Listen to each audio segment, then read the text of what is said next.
మీ బట్టలకి సాఫ్టింగ్ ప్రొటెక్షన్ ఇచ్చే సరైన ప్రొడక్ట్ ఎలిమ్ ఫ్యాబ్రిక్ కండిషనర్.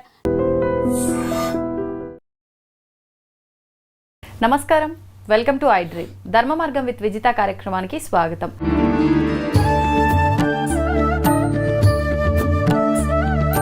ప్రస్తుతం మనతో పాటు ఉన్నారు ప్రముఖ జ్యోతిష వాస్తు పండితులు బ్రహ్మశ్రీ అన్నవరపు తిరుపతి మూర్తి అవధాని గారు. ఇప్పుడు గురుగారితో మాట్లాడదాం.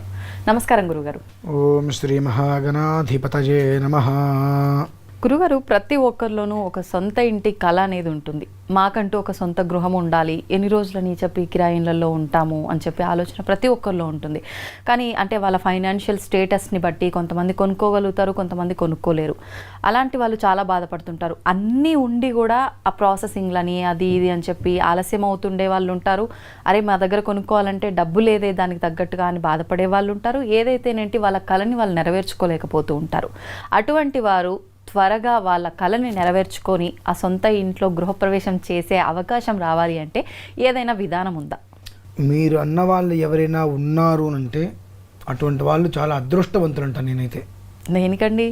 సొంతిల్లు మనిషికి అవసరమే, కానీ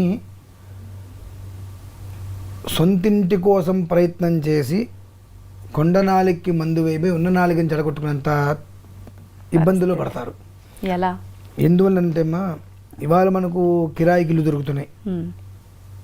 కాస్త లోపలికి వెళ్తే 10,000, 12,000, కాస్త రోడ్డు మీదకి వస్తే 15,000, 20,000, 25,000 అలా దొరుకుతున్నాయి. మన శక్తి అనుసారం అందులో మనం కిరాయికి ఉండొచ్చు.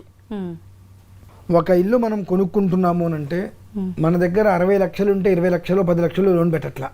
మన దగ్గర 20 లక్షలు 10 లక్షలు అంటే మిగిలిన 70 లక్షలు లోన్ పెడుతున్నాం. 70 లక్షలు లోన్ పెట్టి నెలకి 70,000 రూపాయలు కడుతున్నాం. డబల్ బెడ్రూమ్ ఫ్లాట్కి నెలకి 70,000 రూపాయలు మనం ఈఎంఐ కడుతున్నాం. 30,000 రూపాయల దగ్గర ఉంటే కాస్త ఊరు చివరికి వెళ్తే డూప్లెక్స్లో హాయిగా రెంట్కుండొచ్చుగా. కానీ అది ఎప్పటికీ మన ఇల్లు కాలేదు కదా. కరెక్టేనమ్మా, 20 ఏళ్ళ పాటు ఇది మీ ఇల్లు కాదు కదా. ఈఎంఐ అంటే 20 ఏళ్ళు పెట్టుకుంటున్నారుగా. ఆ 20 ఏళ్ళు 25 ఏళ్ళు నెలకి 70,000 రూపాయలు. ఆ 25 ఏళ్ళు మీ ఇల్లు అయితే కాదు కాదు. ఆ తర్వాత అయినా మనది అవుతుంది కదా అన్నీ అనుకున్నట్టుగా అయితే. అనుకున్నట్టుగా అయితే అనుకున్నట్టుగా కాలేదు, మధ్యలో 4 నెలలు కట్టకపోతే వాడు మీరు 10 ఏళ్ళ పాటు కట్టి ఏదన్నా ఒక 4 నెలలు కట్టలేకపోతే నోటీస్ అంటే ఇస్తాడుగా. ఏముందమ్మా ఇంకెక్కడ ఉంది మనది అనుకోవడానికి ఏముంది అక్కడ? ఏదన్నా మన దగ్గర ఉండి ఒక 10 లక్షలు 15 లక్షలు లోన్ పెట్టామంటే నెలకు 15,000-20,000 ఈ ఇంటి రెంట్ అనుకుని మనం కట్టుకుంటూ ఉండొచ్చు. 70,000 రూపాయలు ఈఎంఐ కట్టుకుంటూ డబల్ బెడ్రూమ్లో ఉండటం ఎంతవరకు కరెక్ట్ ఆలోచించండి. అదే 25,000-30,000 రూపాయలు పెడితే కొంచెం సిటీ అవతలకి వెళ్తే విల్లాలో హాయిగా ఉండొచ్చుగా. ఓ 2 ఏళ్ళు పట్టున్నారు కాబట్టి ఇంకో విల్లా మారుతాం. వాళ్ళకి నచ్చకపోయినా మనకు నచ్చకపోయినా ఇంకో విల్లాలోకి వెళ్తాం, ఇంకో చోటు ఉండగలుగుతాం. ఈ 70,000 రూపాయలు నెలకి 30,000 పోతే 40,000 రూపాయలు దాచుకుంటున్నాం నెలకి,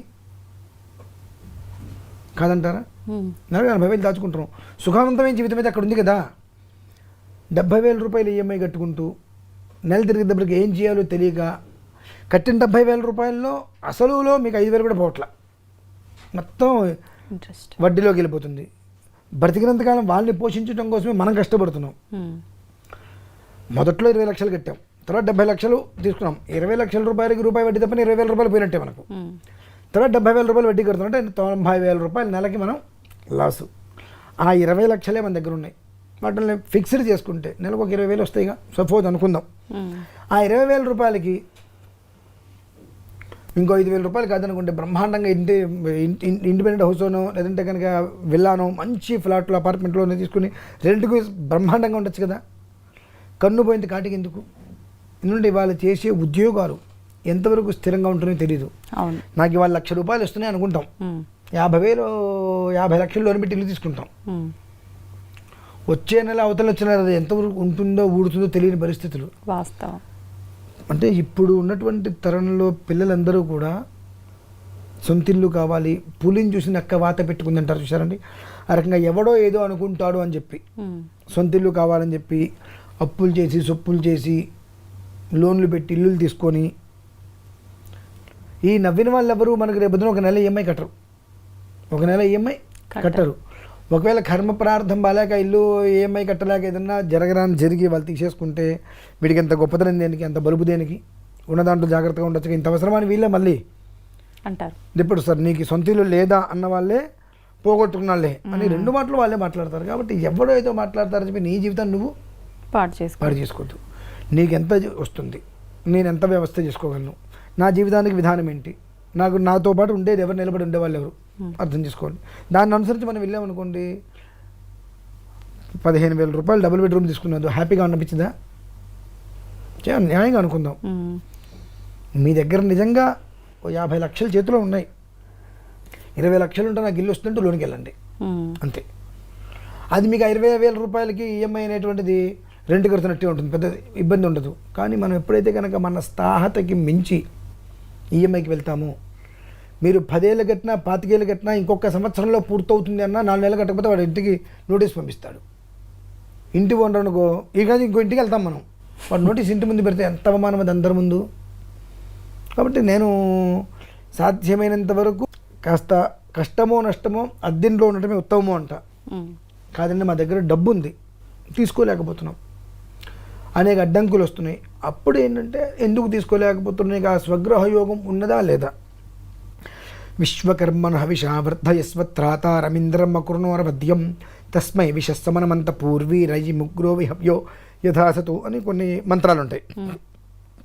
దాన్ని అనుసరించి అతని జాతకంలో స్వగృహ యోగం ఉందా లేదా, ఉంటే ఎంతవరకు ఉన్నది, ఏ స్థితి వరకు ఉన్నది, నిలబడగలదా నిలబడలేదా, అతనికి ఏ దిక్కు అయితే అతనికి బాగుంటుంది, ఏ స్థితిలో అతను నిలబడగలుగుతాడు, ఇల్లు కొన్న తర్వాత అతనికి ఎంతమంది ఏడుస్తారు ఎంతమంది ఏడవరు, ఏ స్థితిలో అతను నిలబడగలుగుతారు అనేటువంటి విషయం అతని జాతకాన్ని అనుసరించి ఉంటాయి. కాబట్టి అతని జాతకాన్ని చూసుకుంటే బాబు అవకాశం ఉంది, ఈ మార్గాంతరంలో వెళ్ళు, ఎవరిని పిలవకు, నువ్వు నీ భార్య నీ పిల్లలు మీ అమ్మ నాన్నగారు మీ అత్త మామలు, ఇంకో మనిషికి నువ్వు చెప్పవలసిన అవసరం లేదు.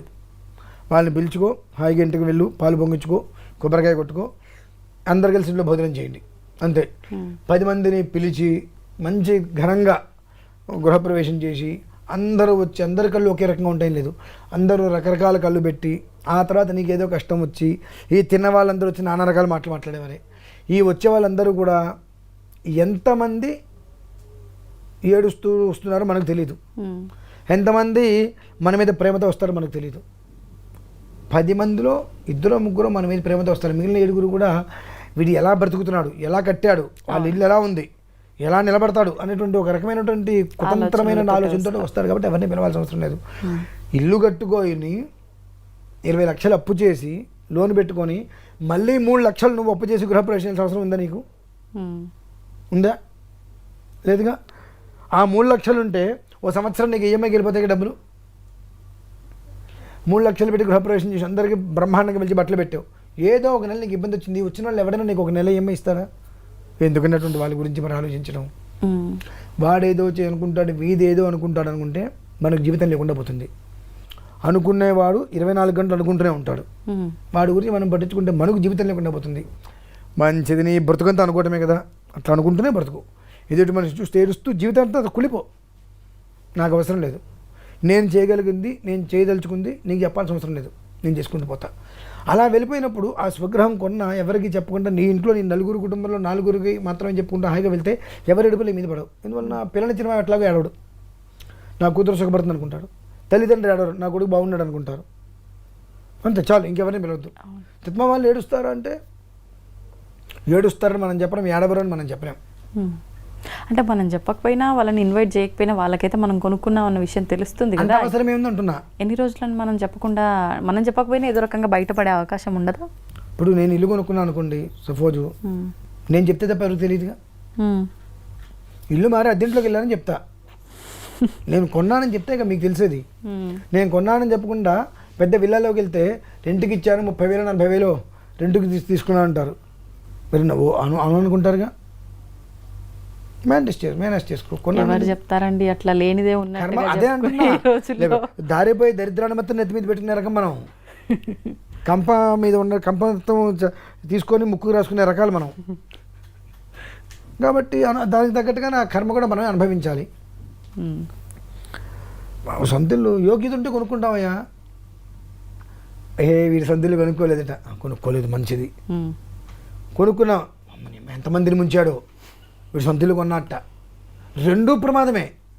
మొదటిదే చాలా ఉత్తమం, వీడు కొనుక్కోలేదుట మంచిది, నువ్వు నా ఇంటికి పిలవగా, నువ్వు నన్ను పిలవు, హాయ్, నేను నిన్ను పిలవక్కర్లేదు, ప్రశాంతత కదా. నేను నా కుటుంబంలో నేను నా భార్య నా పిల్లలు సంతోషంగా ఉంటాంగా, నీ తలనొప్పి నాకెందుకు? నేను కొంటే కదా, నిన్ను పిలవలేదని బాధ, పిలిచి నేను ఇంకో 7 ఏడవాలి. కాబట్టి ఈ రకంగా వెళ్ళటం వలన మంచిది. ఆ నూతన గృహయోగం ఉన్నదా లేదా, ఉన్న తర్వాత ఆ గృహం మనం తీసుకుంటే నలుగురిలో నానకుండా మన జీవితం ఎలా ఉండాలి, ఆ గృహయోగం మనం ఎలా వృద్ధి తీసుకురావాలి అనేటువంటి విషయాన్ని ఒకసారి మీ జాతకాన్ని పరిశీలింప చేసుకుంటే దాన్ని అనుసరించి అందులో కొన్ని పద్ధతులు చెప్తుంది అది. ఆ పద్ధతుల్ని మనం జాగ్రత్తగా అనుసరించినట్లయితే అందులో మనం ఎవరి ఏడుపులు మన మీద పడకుండా జీవితం ముందుకు వెళ్ళొచ్చమ్మా. ఓకే, ధన్యవాదాలండి. పరమేశ్వర.